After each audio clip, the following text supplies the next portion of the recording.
You know what's funny about people obsessed with other people's money? They always think they see all the cards on the table. They never see the trap until it's too late. My son, Daniel, and his lawyer wife, Sarah, just made the biggest mistake of their lives. And all I did in response was smile. A calm, almost casual smile, the kind my old construction business partners know means someone's about to learn a very, very expensive lesson. It was last Tuesday, right after golf. I was enjoying my usual scotch on the terrace, watching the sun slowly dip below the century-old oaks that frame my property here in Greenwich. The wooden deck, which I built myself nearly 30 years ago, still hadn't creaked once. And the house, an old colonial manor I'd bought almost a ruin, then spent years stone by stone, brick by brick, transforming into what it is now, a fortress, a sanctuary, a symbol of everything I've built. It's worth $2.8 million, maybe more if I put it on the market today. Clean, unencumbered ownership. Mine, Daniel, and Sarah arrived unannounced. Always a bad sign. My son, Dr. Daniel Hayes, was always too busy for spontaneous visits to his old man. He's a cardiologist. Successful, as his colleagues like to say, and, as is common with many successful people, utterly arrogant. Sarah, his wife, a lawyer. A corporate attorney from some trendy New York boutique firm whose name I forget every time because it sounds as pretentious as she is. She never comes just to visit, only if there's something to take. They settled in the living room. Daniel in his expensive suit, looking like he'd just come from an operating room where he'd saved some celebrity. Sarah in one of her severe dresses that screamed status, but not taste. Her face held that familiar expression of, I'm going to be very polite now, but what I really want is yours. I'd seen it before, on the faces of bankers, officials, competitors. They sat on the Italian leather sofa I'd specially ordered from Florence. It seemed to me they looked at it not as furniture, but as part of their future inheritance. Dad, we're here to talk about something serious, Daniel began, his voice taut, like a string ready to snap. He only ever called me Dad when he wanted something. Other times, I was just Arthur. I raised an eyebrow, taking a sip of whiskey. The ice clinked softly against the glass. I always appreciated those small sounds. They remind you that life goes on, even when a storm is brewing. I'm all ears, son. Sarah took the lead, as always. Arthur, we're very concerned about you. Your health, your ability to manage your affairs. She paused, as if giving me a chance to understand. I watched her. Her perfectly coiffed hair, her immaculate manicure. Everything about her screamed control. My health is perfectly fine, Sarah, I said, as calmly as possible. Just ran 5 miles yesterday, and I have my accountants and financial advisors who handle everything else. Better than either of you, believe me. That was a little jab, and I saw her flinch. Daniel cleared his throat. We know, Arthur, she continued, ignoring my remark as if it hadn't happened. But it is still old age. We don't want you to get into a difficult situation. Or, even worse, for someone to take advantage of your kindness. The word kindness sounded as if she'd said weakness. That's when Daniel, who apparently received the go signal from his wife, leaned forward. His eyes were cold. Dad, let's be honest. We want you to transfer the house to us. Now, while you're still of sound mind, as you say. I didn't answer immediately. I let the silence fill with their audacity. Allowed that silence to become heavy, oppressive. I felt Sarah straighten, ready for the next move. If you don't do it voluntarily, her voice turned to steel, almost lifeless. We'll be forced to petition the court to declare you incapacitated. We have enough evidence, testimonies from neighbors about your eccentricities, financial documents showing questionable investments. We don't want to do this, Arthur, but we have to protect you from yourself. And that's when I understood. This wasn't just a demand. It was an ultimatum. Pure, unadulterated blackmail. A threat to take not only my home, but my dignity, my will, my life. They thought I was an old, weak man who could be scared and broken. They thought I would give up. I looked at Daniel, my son, flesh of my flesh, the man I educated, who had everything he could ever dream of, thanks to my labor. He looked at me with the same cold calculation as his wife. Betrayal. It felt like someone had torn a piece from my chest. but not pain. No, rather a cold, burning emptiness that instantly filled with something else. Something ancient and strong. I picked up my glass again, took another sip, savoring the moment. Then, slowly, I set it down on the table, which I also made myself. Looked at them one by one. Understood, I said, and that was all I said aloud. My smile, which I'd maintained, broadened slightly. A little calmer. All right, let's meet. Pick a date when we all have time. I'm willing to discuss it. Their faces, full of tension, relaxed. Sarah even allowed herself a barely perceptible smirk. Daniel let out a sigh of relief. They thought they had won. They thought I had given up. And me? I was already planning. And I promised myself they would regret it. Regret every word. Every thought. Regret thinking that old Arthur Hayes was an easy target. Because they had just sealed their fate. And me? I was just about to teach them a lesson. A lesson they would never forget. And it would cost them far more than my house. They didn't know yet that I wasn't just an old man with money. And that in these 72 years, I had learned to build more than just houses. I had learned to build networks, to destroy reputations, and to bury enemies. Quietly, and in such a way that no one would ever guess. And my house, it wasn't just a house. It was my fortress, and I would fight for it until my last breath. They shouldn't have said it, ever. The click of the front door, closing behind them, echoed through the suddenly silent house. I heard the muffled rumble of their luxury SUV starting up, then fading into the distance down my long, gravel driveway. They were gone, and with them, the last vestiges of the illusion I'd held onto for so long about my son. I stayed on the terrace, the amber liquid in my glass glinting in the fading light. My smile, the one that had soothed their avarice, slowly vanished, replaced by something harder, something colder. It wasn't anger, not in the fiery, uncontrolled sense. It was the calm, settled fury of a man who understands the game, knows the players, and has just decided to turn the board over on everyone involved. For years, I'd cultivated this image. Arthur Hayes, the retired contractor. Good old Art, who built half the homes in this upscale corner of Connecticut.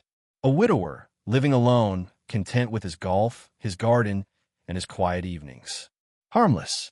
A little eccentric, perhaps, with my insistence on doing my own repairs and maintaining my classic Ford F-150, but ultimately, just another old man enjoying his golden years. They saw the faded flannel shirts, the calloused hands, the occasional grease stain. They saw a target. What they didn't see was the man who, at 18, enlisted in the Marines and saw things in Southeast Asia that would make most people vomit. The man who, after coming home, didn't just build houses, but built an empire out of nothing, navigating the treacherous waters of real estate development, dealing with corrupt union bosses, greedy politicians, and rival firms that played dirty. The man who, more than once, had to persuade people to see things his way, using methods that had nothing to do with blueprints or zoning permits. I learned to read people, to anticipate their moves, to find the cracks in their armor. And I learned that the most dangerous weapon isn't always a gun. Sometimes it's information. Sometimes it's patience. My hand tightened around the glass. Daniel, my son, my blood. I had given him everything. The best schools, the hefty trust fund for his medical education, the down payment for his first condo in the city. I thought I was raising a good man, someone who understood the value of hard work and integrity. But he'd become a caricature of the worst traits of his generation. Entitled, arrogant, blinded by the pursuit of more, no matter the cost. Sarah, his wife, was merely an accelerant, pouring gasoline on his already smoldering greed. Incapacitated, she'd spat. The word itself was an insult, a desecration. This house, this land, wasn't just bricks and mortar. It was my history. Every beam, every floorboard, every patch of landscaping held a memory, a piece of me. The nursery I'd built for Daniel, the swing set I'd hammered together, the quiet evenings with my late wife, Martha, on this very terrace. To surrender it, to let them take it from me under the guise of protection, would be to surrender my very soul. I rose from my chair, the whiskey glass still in hand. The cool evening air was a balm on my skin, but inside, a furnace had ignited. This wasn't just about property anymore. This was about dignity, about respect, about teaching two spoiled, arrogant children a lesson about who I really am. A lesson that would reverberate through their carefully constructed lives. My first thought, instinctively, was to call Harry. Harry the Hammer O'Malley. We'd met during my Marine days, both of us young, dumb, and full of bravado. Harry went on to make a name for himself in, let's just say, alternative conflict resolution in certain circles of New York's underbelly, before eventually transitioning into a very legitimate, very discreet private investigation firm catering to the ultra-wealthy. He knew how to dig. He knew how to find skeletons. And he owed me more than a few favors. A lifetime's worth, in fact. I walked inside, past the silent living room where they had delivered their vile ultimatum. My study was a sanctuary, filled with books, maps, and the faint scent of old paper and pipe tobacco. I went straight to my antique mahogany desk, a piece I'd rescued from a bankrupt estate sale decades ago. It had a hidden drawer, one that even Daniel, with his curious fingers as a child, had never discovered. I pulled it open. Inside, beneath old photos and letters, lay a burner phone. Not just any burner phone, one of a dozen I kept, each with a specific purpose, a specific set of contacts. This one was for the past, for the shadows, for the people who understood that some problems required unconventional solutions. I powered it on. The screen glowed green, stark against the darkening room. I scrolled through the contacts. H. O'Malley. Short, simple. No full names. No labels. Just enough for me to know. My thumb hovered over the call button. I paused, taking a moment to gather my thoughts. This wasn't a rash decision. This was the opening move of a chess game where the stakes were everything. They wanted to play rough? Fine. I would show them what rough truly meant. Hello, Harry. I'd say. It's Arthur. I need a favor. A big one. And then the game would truly begin. I knew Daniel and Sarah would immediately start their legal maneuvering. They'd contact their lawyers, start gathering documents, building their case. They'd think they had the upper hand, that I was just a senile old man whose resistance was futile. But they had no idea who they were dealing with. I wasn't just defending my home. I was defending my legacy, my very right to exist on my own terms. And I would dismantle their lives, piece by piece, with the same meticulous care I used to build this house, if that's what it took. The phone rang twice before a gravelly voice answered. Yeah. Harry, I said, my voice calm, steady, betraying none of the turmoil within. It's Arthur Hayes. A beat of silence, then a chuckle, deep and resonant. Artie, you old dog, what can I do for you? Haven't heard from you since that business with the zoning board in '08. Everything all right up in Greenwich? Not quite, Harry, I replied, a ghost of my earlier smile touching my lips. I need some information about my son, Daniel, and his wife, Sarah. Another pause. Harry knew my unspoken code. He knew that when I asked about family, it meant trouble. Serious trouble. What kind of information, Artie? Everything, I said, my gaze falling upon a framed photo of Martha, her smile gentle and loving. Every skeleton, every misstep, every secret they think is buried. I want it all, and I want it yesterday.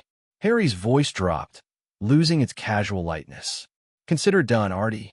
You know I owe you. Damn right, you do. I murmured, a chill running down my spine, unrelated to the evening air. The hunt had begun, and this time I was the hunter. The next few days passed in a blur of forced normalcy. I continued my routine. Morning golf, lunch at the club where I exchanged pleasantries with other retirees, an afternoon in my workshop tinkering with an old engine, and quiet evenings on the terrace. But beneath the placid surface, a storm was brewing. Every handshake, every casual conversation, every smile I offered was a calculated performance.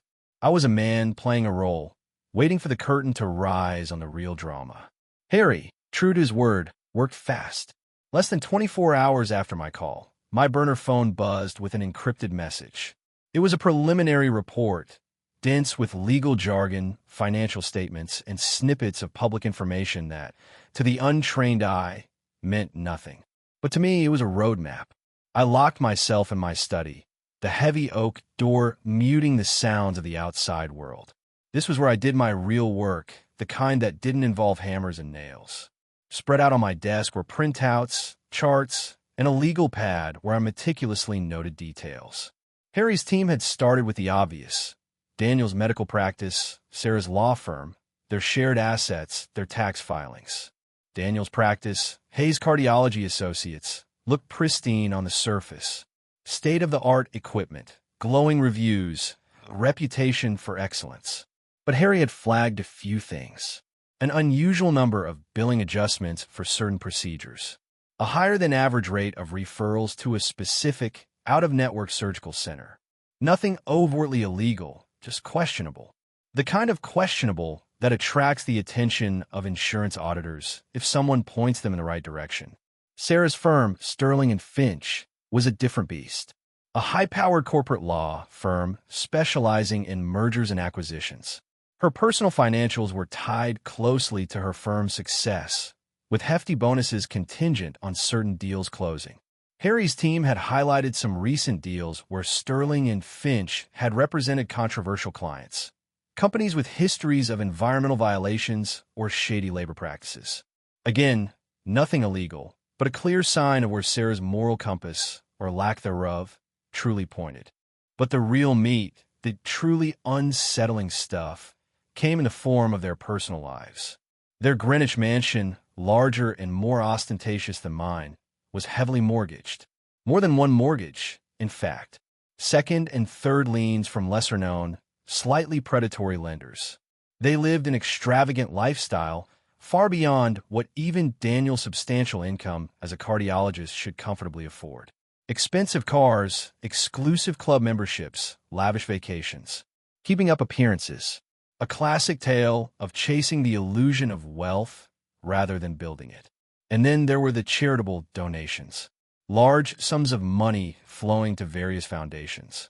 But Harry's notes pointed out that many of these foundations had boards of directors with suspiciously close ties to the very corporations Sarah represented, or to politicians involved in regulatory decisions impacting Daniel's practice. A classic quid pro quo scheme, thinly veiled as philanthropy. A way to grease the wheels to buy influence. I leaned back in my chair, exhaling slowly. This was worse than I expected. They weren't just greedy. They were reckless. And in their recklessness, they had left trails. So many trails. Harry, give me everything on those billing adjustments for Daniel's practice. I dictated into the burner phone, my voice low and firm. Specifically, cross-reference them with insurance fraud indicators.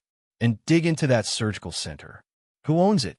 What are their financial ties to Daniel? On it, Artie, Harry's voice crackled. For Sarah, I want a deep dive into those charitable foundations. Follow the money. See where it really goes. And every single client Sterling & Finch has represented in the last 5 years. Especially the controversial ones. I want the names, the dates, and the outcomes. Every detail. You want to blow up their lives, Artie? Harry asked, his tone flat. This sounds like a scorched earth campaign. They started it, Harry.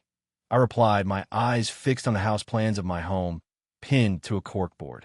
They came into my home and threatened to declare me incompetent, to steal my legacy.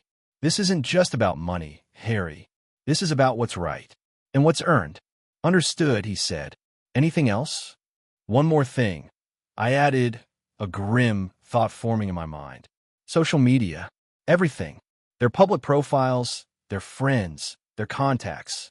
Look for anything that contradicts the pristine image they project. Any skeletons in the digital closet. People always forget about the internet, Harry. They think they can delete things, but the internet never forgets. You're a cruel bastard, Artie, Harry chuckled softly. But effective. I'll be in touch. I hung up, a sense of grim satisfaction settling over me. They wanted to play hardball? I was going to show them a game that they didn't even know existed. A game where reputations were shattered, careers immolated, and public trust vaporized. The meeting they demanded. I'd agreed to it, of course, to show them I was cooperative, reasonable, a senile old man who could be easily manipulated. They'd set it for next week at Sarah's firm in one of their sterile, glass-walled conference rooms. They'd bring their lawyers, their perfectly crafted arguments, their condescending smiles. They expected me to walk in, a defeated old man, ready to sign over my life's work. They expected me to crumble under the pressure of their legal threats. But by then, I would have my arsenal, my plan, and I would unleash it with surgical precision. They would sit across from me, smug in their perceived victory, completely unaware that they were already standing on quicksand. And I, Arthur Hayes, the quiet old man, would be the one holding the shovel. The days leading up to the meeting were a strange mixture of calm and intense preparation. I allowed Daniel and Sarah to believe they were dictating the terms. They even sent me a formal letter, hand-delivered by a young paralegal from Sterling and Finch, outlining the agenda and the proposed resolution. A full transfer of my property deeds, effective immediately, with a vague promise of suitable living arrangements for me. It was insulting, condescending, and exactly what I needed to fuel my resolve. Harry's reports kept coming in, a steady stream of damning evidence. The surgical center Daniel referred patients to, it was majority-owned by a holding company registered in Delaware, which, after Harry's relentless digging, led back to a shell corporation and ultimately to a former medical school classmate of Daniel's. A classmate with a checkered past in medical billing, now mysteriously wealthy. The referral fees Daniel was receiving weren't just unethical. They bordered on illegal kickbacks, inflating costs for patients and insurance companies alike. This was a clear violation of state medical ethics codes and potentially federal anti-kickback statutes. A career-ending discovery for a successful cardiologist. As for Sarah, the charitable foundations were even more convoluted. They were indeed funneling money, but not to the needy. Instead, they were cleverly disguised political action committees, making untraceable donations to specific campaigns and lobbyists who then pushed through legislation favorable to Sterling and Finch's most lucrative corporate clients. It was a sophisticated, well-oiled machine of influence peddling, technically legal in its most abstract form, but ethically bankrupt and highly damaging to public image if exposed. Harry even found evidence of a specific instance where Sarah herself facilitated a donation that directly influenced a major regulatory decision, netting her firm a colossal bonus. The social media dive was the most insidious. Daniel, always careful, maintained a relatively bland online presence. But Sarah had an old, mostly forgotten blog from her early career. It was filled with cynical observations about her clients, thinly veiled contempt for the common man, and surprisingly frank admissions about her ruthless ambition. The law is a weapon, one entry read, and I intend to wield it against anyone foolish enough to stand in my way. This wasn't just damaging. It was a devastating indictment of her professional ethics. Harry had captured screenshots of everything, knowing how quickly such digital ghosts could vanish once disturbed. I spent hours poring over these documents, cross-referencing names, dates, and transactions. My mind, sharp and focused, was like a well-oiled machine, connecting dots that Daniel and Sarah had meticulously tried to scatter. They thought they were clever. They thought they were untouchable. But they had underestimated the experience of a man who had built things from the ground up, who understood how the underbelly of power truly worked. The day of the meeting arrived. I dressed in my usual, unassuming attire, a tweed blazer, a crisp blue shirt, and khaki pants. No power suit, no flashy watch. Just Arthur Hayes, the retired contractor. I even deliberately chose my old, slightly scuffed leather briefcase, rather than a newer, more pristine one. Let them think I was out of touch, unprepared. It would only make the coming shock more profound. I drove my F-150 into the heart of Manhattan. The roar of the engine, a comforting sound amidst the urban din. Sterling and Finch occupied the top floors of a gleaming glass skyscraper in Midtown. The lobby was a symphony of polished marble and hushed whispers, a temple to corporate power. I felt a familiar, almost nostalgic thrill. This was my kind of arena, just with different rules than the construction sites I was used to. But the underlying principles of dominance and leverage remained the same. A young, impeccably dressed receptionist directed me to the 48th floor. Sarah met me in the hallway, her smile a carefully constructed mask of professional cordiality. She wore a sharp, tailored suit, her hair pulled back tightly. Daniel was already in the conference room, looking stern and businesslike. Their lawyer, a thin-lipped man named Mr. Thompson, sat next to him, his laptop open, an air of quiet confidence about him. He was probably thinking this was just another open-and-shut case, another easy win. The conference room was everything I expected: a long, gleaming mahogany table, ergonomic chairs, a massive window overlooking the city. The air hummed with an unspoken tension. They had arranged the seating, so I was opposite them, effectively surrounded. A classic power play. "Arthur, thank you for coming," Sarah said, gesturing to the chair. "We appreciate you being so cooperative." I settled into the chair, placing my scuffed briefcase on the table with a soft thud. I looked at each of them. Daniel, my son, with his calculated distance. Sarah, his wife, with her predatory gaze. And Mr. Thompson, the hired gun, oblivious to the impending massacre. "Of course," I replied, my voice calm, almost jovial. "When family calls, you answer. Especially when there are such weighty matters to discuss." Mr. Thompson cleared his throat. "Mr. Hayes, as you know, the purpose of this meeting is to finalize the amicable transfer to property at 147 Sycamore Lane, Greenwich, into a trust managed by Daniel and Sarah. This is to ensure your long-term welfare and the prudent management of your assets."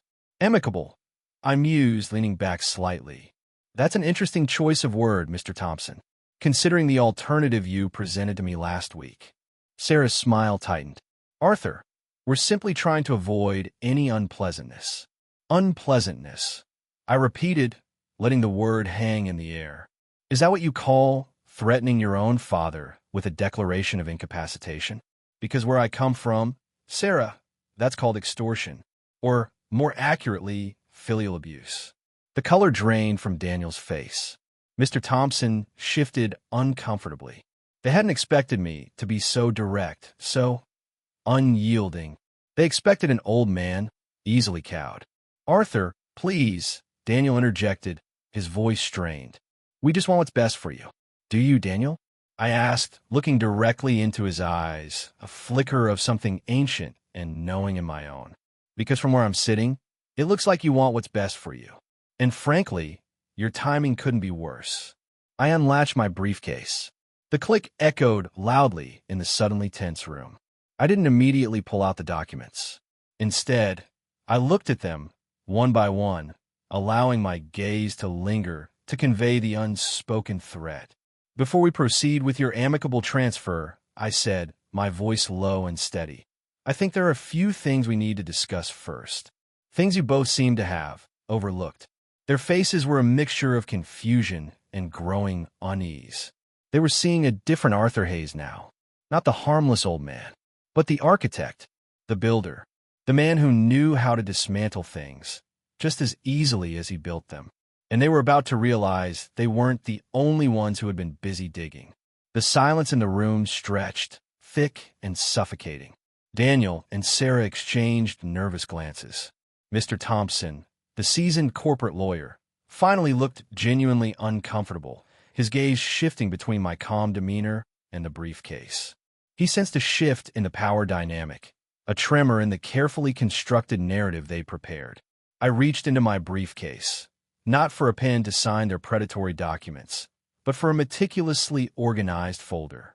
The top sheet was a printout of Daniel's medical practice's billing summaries. I slid it across the table, directly to Daniel. "Daniel," I began, my voice still even, but with an edge that hadn't been there before. "Let's talk about Hayes Cardiology Associates. A reputable practice, by all accounts. Excellent reviews. A sterling reputation. But even the most polished facades can have cracks, wouldn't you agree?" Daniel picked up the document, his brow furrowed. "What is this, Dad?" "It's a summary of your billing adjustments, particularly regarding patients referred to the Precision Cardiac Surgical Center," I explained, my eyes fixed on his. "An interesting pattern, wouldn't you say? An unusually high percentage of your patients requiring specialized procedures, always at this specific center, always out of network, and always resulting in higher copays and insurance payouts." Sarah leaned forward, her lawyer's instinct kicking in. Arthur, what exactly are you implying?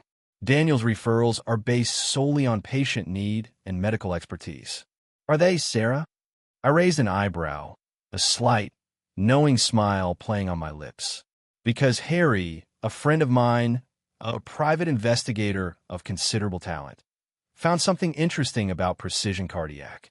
It's owned by a shell corporation, and that shell corporation, when you peel back the layers, leads directly to a former medical school classmate of Daniel's.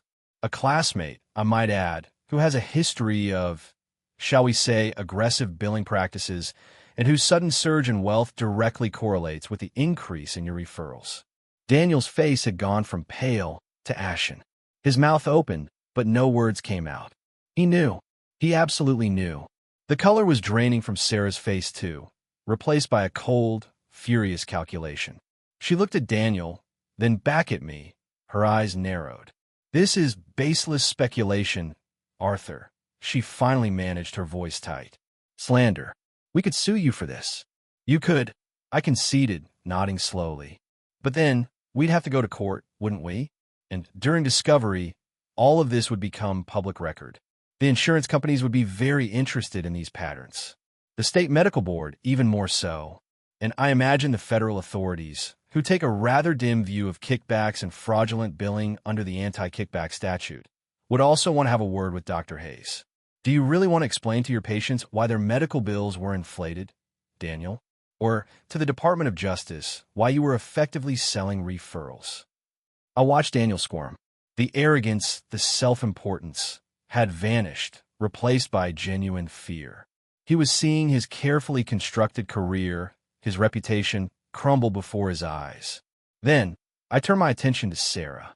I slid another folder across the table, this one thicker, filled with printouts and screenshots. And now, Sarah, I said, a little more softly, let's talk about your contributions to corporate ethics.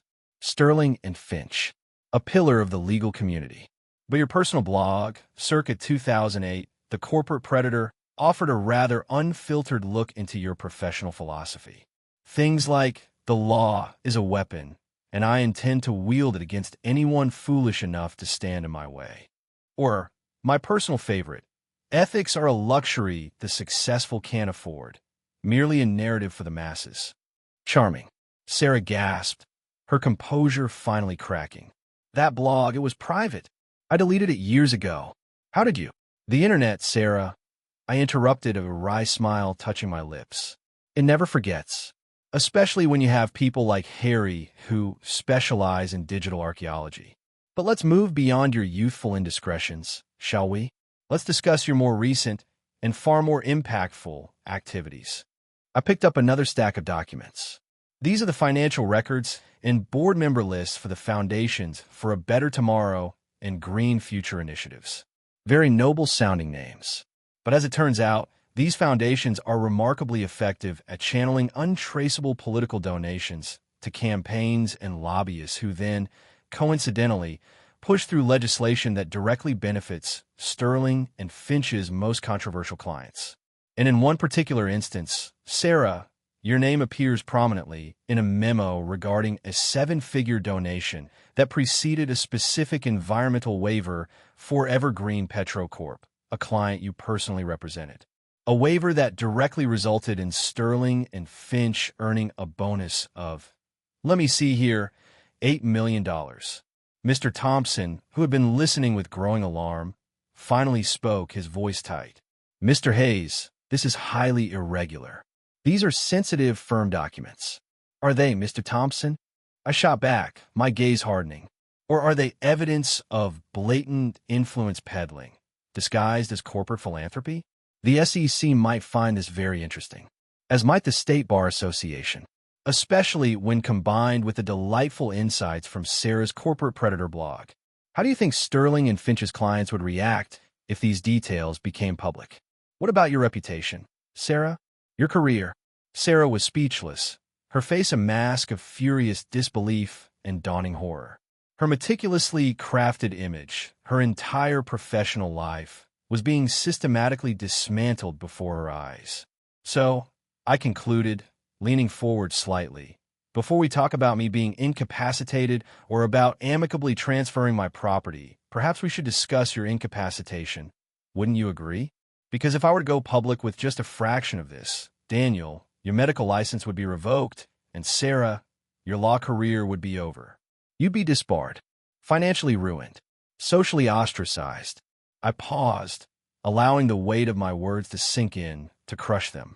The room was silent again, but this time, the silence was born of shock and dread.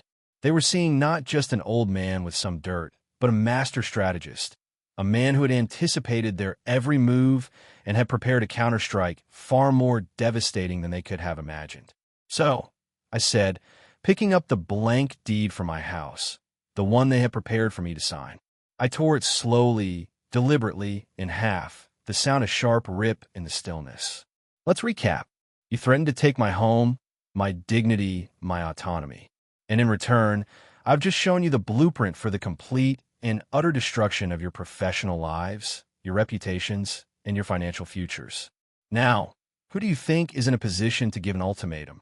The torn deed lay on the polished mahogany, stark white against the dark wood, a physical representation of their shattered assumptions.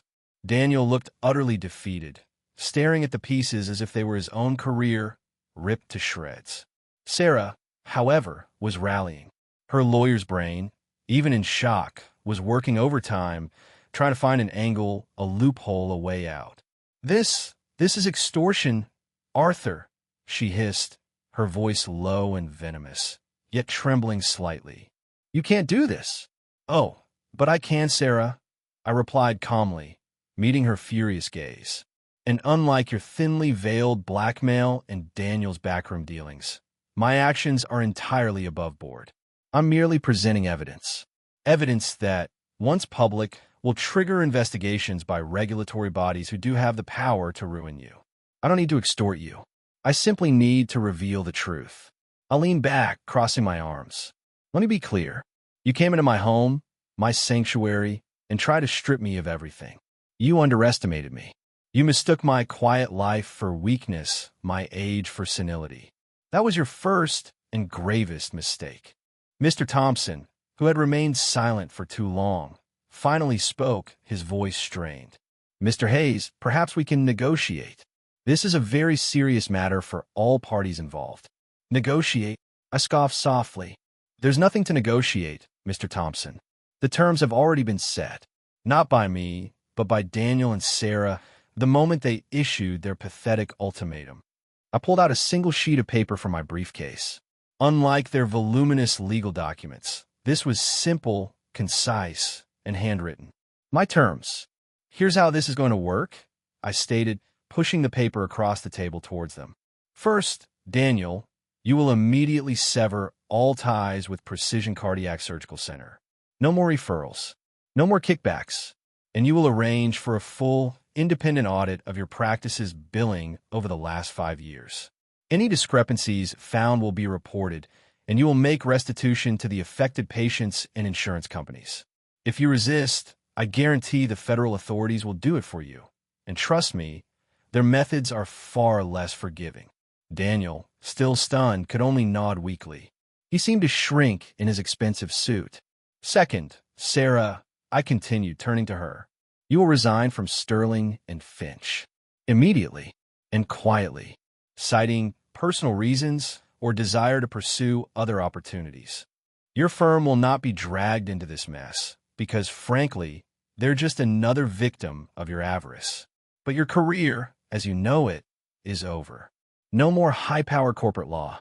No more 7-figure bonuses from shady deals. You'll also make a substantial, anonymous donation to a legitimate environmental charity of my choosing, a figure equal to the bonus you received from the Evergreen Petrocorp deal. Consider it penance." Sarah's face contorted. "Resign? You expect me to just throw away everything I've worked for? You threw it away the moment you decided to blackmail your father-in-law."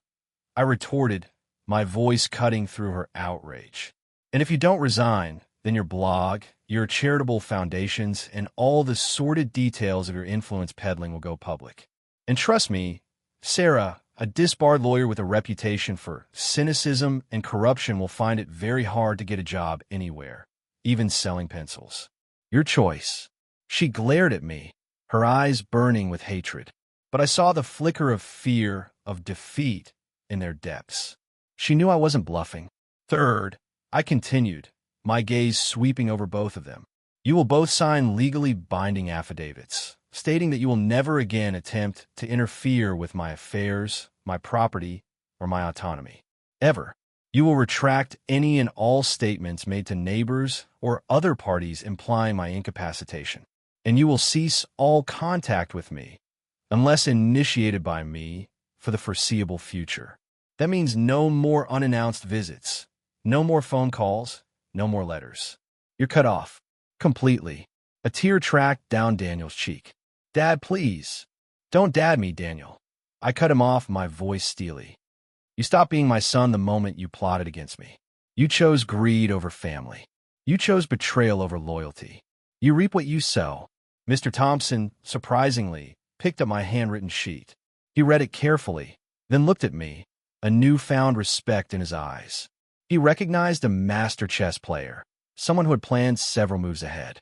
"Mr. Hayes," he said slowly, "these are substantial demands, and the consequences, as you've outlined, are indeed severe. However, I must advise my clients that a voluntary compliance with these terms, while painful, would likely mitigate the catastrophic damage you've detailed." I nodded. "Precisely, Mr. Thompson. You understand. This isn't about punishment for the sake of it. It's about restoring balance, about justice, and about ensuring that those who abuse trust learn a very hard lesson." I then pulled out one last document, a pre-signed non-disclosure agreement. "You will also both sign this. It legally binds you to secrecy regarding the information I've presented here today. If any of this information, or anything related to our discussion, ever leaks, I will assume it came from one of you. And believe me, the consequences for breaking this NDA will make today look like a pleasant afternoon tea." They looked at each other, their grand scheme in ruins, their future uncertain. They had walked in with arrogance, expecting an easy victory. They were leaving with the bitter taste of defeat and the crushing weight of their own compromised lives. "You have 24 hours to agree to these terms," I said, rising from my chair. "After that, the information goes to the relevant authorities, and you will face the full, unyielding force of the law and public scrutiny. No further warnings, no further discussions, just action."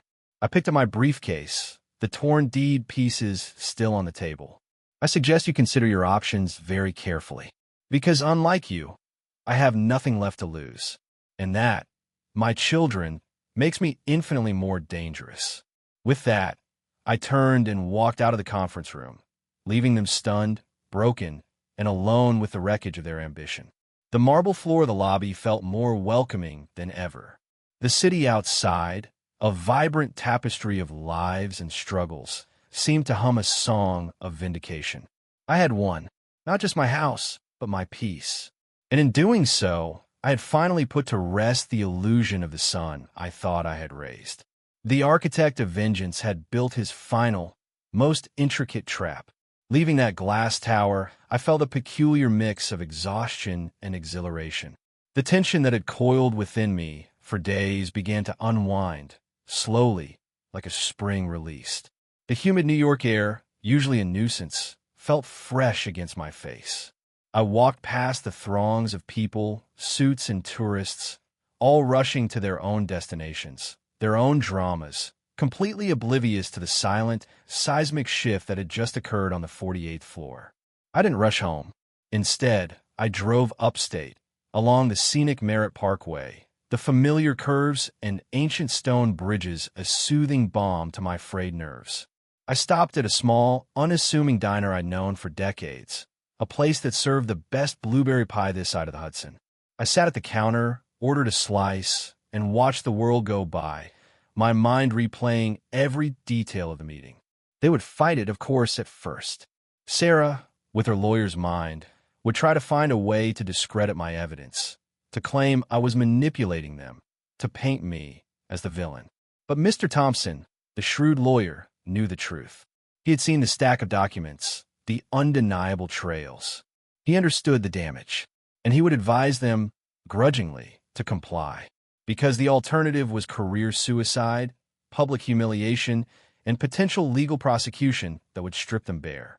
My phone, the burner, buzzed in my pocket. It was Harry. "Artie, how'd it go?"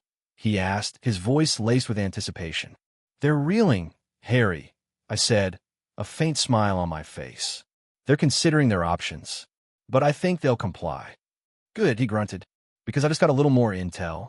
Nothing major, but it would have been another nail in the coffin for Sarah. Turns out she had a minor ethics complaint filed against her firm a few years back, swept under the rug. Nothing proven, but it would have added fuel to the fire." "Doesn't matter now," I replied, taking a bite of pie. It was delicious, tart and sweet. "The primary targets are secured. The damage is done." "So what happens next?" Harry asked. "Silence," I said, looking out the diner window at the passing cars. "They'll sign, they'll disappear, and they'll live with the consequences of their choices. I won't hear from them again, not for a long, long time. And that's exactly what I want." I wasn't seeking revenge in the fiery, passionate sense. I was seeking justice, a rebalancing of the scales. They had attempted to steal my future, so I dismantled theirs. It was a cold, calculated transaction, devoid of sentiment. Over the next 2 days, Harry received confirmation. Mr. Thompson had contacted him, sounding thoroughly chastened, to confirm that Daniel and Sarah would indeed comply with all my terms. The resignation letter from Sarah at Sterling and Finch hit the wires the following morning, citing personal reasons. Daniel's medical practice, I knew, would be undergoing a quiet, internal upheaval as he severed ties and initiated audits. I also knew that the fear of public exposure, the knowledge of what I held over them, would ensure their compliance for years to come. I received the signed affidavits and NDAs via a discreet courier service. I read them carefully, verifying every detail. Their signatures, once bold and confident, now looked almost meek. The transfer of the anonymous donation to the environmental charity I'd chosen was confirmed a day later. It was over, or rather, it had just begun, because while their immediate threat was neutralized, the deeper impact lingered. The relationship with my son, already strained, was now irrevocably broken. The illusion of family shattered beyond repair. It was a victory, yes, but one tinged with a profound sadness. I had defended my home, my legacy, my independence, but I had lost a son in the process. I walked the grounds of my home that evening, the golden hour light painting the oaks in hues of amber and gold. The air was cool, carrying the scent of pine and damp earth. I touched the bark of a particularly old oak, its rough texture a testament to resilience. This house, this land, was more than just property. It was a living testament to hard work, to sacrifice, to a life well lived. It was a part of me, and I was a part of it. I thought about Martha, my late wife. She would have been heartbroken by Daniel's actions, but she would have understood my response. She knew the steel beneath my quiet exterior. She knew I would never back down from a fight, especially when it concerned what was right. My phone rang. It was an unknown number. I hesitated, then answered. "Arthur Hayes," I said, my voice steady. A pause. Then, a voice, hesitant, almost unrecognizable. "Dad? It's Daniel." My jaw tightened. He was testing the waters, trying to find a way back, perhaps. Or perhaps just trying to understand. "What do you want, Daniel?" I asked, my voice devoid of warmth, devoid of emotion. Another pause, heavy with unspoken regret. I just wanted to say, I'm sorry. For everything. Sorry doesn't fix what you tried to do, Daniel. I replied, my gaze sweeping over the home I had nearly lost. Sorry doesn't magically erase the greed, the betrayal. It doesn't rebuild trust. You made your choices, and you will live with them, just as I will live with mine. Can we ever talk again? He pleaded, a raw vulnerability in his voice that I hadn't heard since he was a small boy. Perhaps one day, I said a lie. I knew deep down we wouldn't. Not truly, but not now. Not for a long, long time. And not until you understand the true cost of what you nearly took. Goodbye, Daniel. I hung up. The silence that followed was heavy, final. The sun had finally dipped below the horizon, casting long, purple shadows across the lawn. The house stood firm, a sentinel in the encroaching twilight. It was still my home, my fortress, and I had defended it just as I had promised. I poured myself a scotch, the familiar ritual of comfort. The ice clinked. The rich amber liquid swirled. I took a sip, the warmth spreading through me. The battle was won. The lesson learned. The silence finally settled. A heavy, peaceful silence, broken only by the whispers of the wind through the ancient oaks.